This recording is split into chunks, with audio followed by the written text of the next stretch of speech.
Good morning, everyone. My name is Nelson Bonilla with Legacy Outdoor Living, and we are at the Prices project, and we're done. When I introduced this project to you, we still had a gravel pathway. The big distinction is now we have a crab orchard stone edging around the perimeter, and that helps contain the pea gravel and distinguish itself from the brown mulch and the Bermuda grass, right? So it's a little bit more formal going from the driveway to our backyard space, but again, it's very neat, adds a little bit of color, surely a decent amount of depth, and we love all the varying colors in the crab orchard stone edging. It also comes in a gray, but the earth tones with the tans really worked for our project. This is the big deal because when Chanise and I met, they only had this really tight concrete patio, which is very common, and we're forced to build on it or expand it, and that's what we decided to do. Originally, we were going to do like a synthetic grass inlay with some 24-inch porcelain pavers, but that design gave birth to another design, which is what we landed on, and that is the 3-piece Tremron paver patio. Our favorite, because it's, again, it has a lot of good, nice earth tone colors in it. And then we continued our crab orchard stone edging around the perimeter to hold our pavers in place.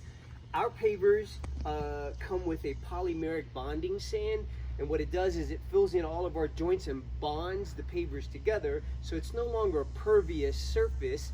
It's a nice flat surface so that water hits and travels.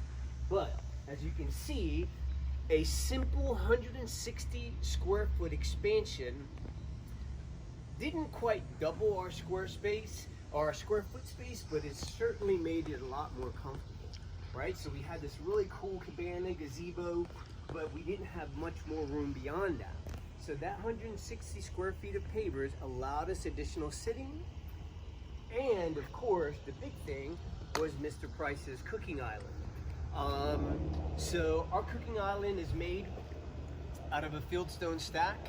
Sort of, it's not necessarily asymmetric, but it's got a pattern and it's pretty, the symmetry is kind of nice, but a lot of color, a lot of depth, and then of course, our crab orchard slab countertop, probably one of my favorites, right? You could go granite, you can go porcelain, but this has more of a rustic feel,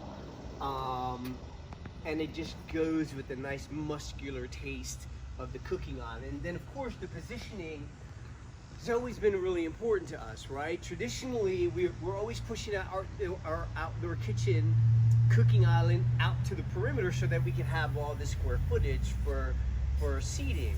But what that forces the chef to do is to turn his back to the social event. I've never liked that. So today, now Mr. Price can come out. He's a part of the party. It's always a little bit more charming to me if I can engage who's here, ask them how, you know, if they're ready to eat, and I can feel like I'm a part of the event. But we were here roughly 4 days or so, and I have to share with you why these smaller projects excite me. We get to do a lot of really big, elaborate projects, but no offense to the Prices, you don't necessarily have to spend a fortune to reclaim your backyard or enhance it or expand it, right? With a little bit of abstract thinking, we can be very modest in our expansion, how we choose to expand, and still come together with a responsible and sustainable budget. And I think that's what we did here. So Chanise, I want to thank you for trusting Legacy Outdoor Living with your backyard project. With your permission, we're going to share it with as many people as we can. And again, thanks for checking in, everyone. My name is Nelson Bonilla with Legacy Outdoor Living. I'll check in on the next one.